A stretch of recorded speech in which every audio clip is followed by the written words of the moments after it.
Hello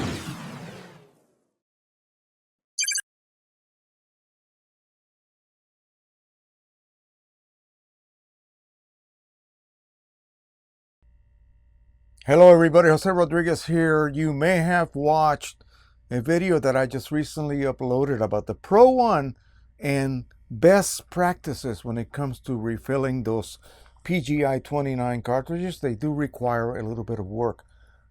And I know that everybody, including myself, tends to preach and then they don't follow their preaching.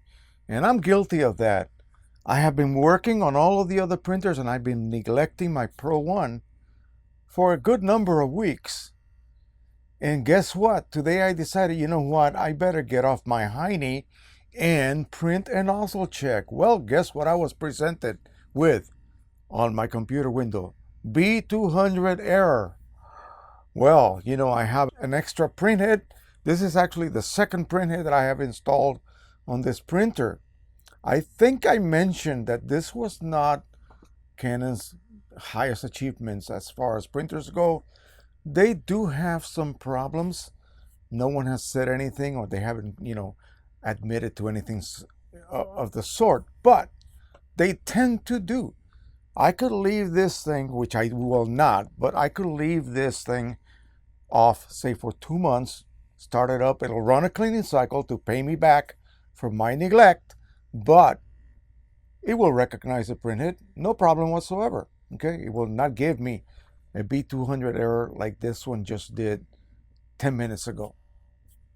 Okay, no need to panic. Assuming that your printhead is still in good condition and is not electronically damaged, barring that, of course, all you can do, power it off, pull the plug out of the back, let it sit for a couple of minutes, plug it back in, power it back on, and that should solve the problem. And indeed it did.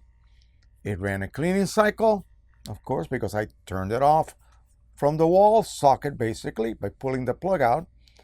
And then I proceeded to print my nozzle check. So now, yeah, like I always say, make sure you use these printers often. Well, since I am not printing actual photographs on that printer, it's really just a testing machine right now.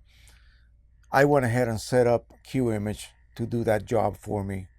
So basically I just picked the correct colors to match my ink palette. Remember, QImage allows you to print a purge sheet at whatever schedule you wish to do it in. So I picked just 2 days, 10 o'clock at night, and it will print every color in that ink palette. So make sure that when you set up QImage, whether you have a Mac or Windows, you're using QImage 1, either QImage 1 for Mac and for Windows, because it comes on those two flavors. QImage Ultimate is what I own. So I set it up with the correct colors so that I'm not really trying to composite orange when there is no orange, say on the P800. You see what I'm saying?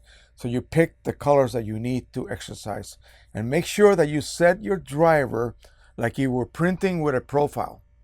You're going to pick the highest quality. You're going to pick a good glossy paper. Again, highest resolution, meaning quality setting, and tell it to not control color. No color matching and no color management on the Epson printers. That will actually cause the printer itself to print, say, magenta with like 90% of magenta ink, which normally it will not do when you are printing with say an ICC profile. So you're not going to use an ICC profile. You're basically not going to print with any color management whatsoever. And that will force the printer driver to exercise. If it's magenta what you're trying to print, it'll use mostly magenta. The magenta will be wrong. The color will be wrong, but it will use actual magenta. The reason I say it's wrong is because magenta ink does not match optical magenta. Everything is part of a compositing scheme when it comes to printing. Don't let that scare you. Don't let that confuse you. Don't worry about that. That's the way things work on printers. The print engine, the ICC profile, working hand in hand with the print engine is what tells it how to mix colors correctly. Don't worry about that. to render them as accurately as what you see on the screen, assuming your screen is calibrated to the output of your printer, printing a standard image. That's a lot of information already, right? So we'll leave it at that. Make sure you exercise that Pro 1. If you have a Pro 1, please don't let it sit for a month. You will get a B200 error, which is easily fixed by unplugging the printer and then replugging it a few minutes later and restarting it. You will waste ink in a cleaning cycle, of course, hopefully, assuming there's actually no damage within the printhead electronics and the communication pathway between the printhead and the printer. You'll be fine. It's an error in the printer itself. It is a glitch that is there. And again, I can guarantee you, if I leave my printer sit for a month and a half, it will greet me happily, merrily, with a B200 error when I begin to print again. I will leave you with that. Okay, take that to the bank. Thank you so much again. Don't forget to subscribe. If you enjoyed this sort of video and you enjoy what I've been putting out, please subscribe. And when you do so, click on that bell so that you are always notified whenever I upload something. I try to upload interesting content for you guys to digest. So, thank you so much. Keep watching. Happy printing, everyone. Bye-bye. Take care of that Pro 1.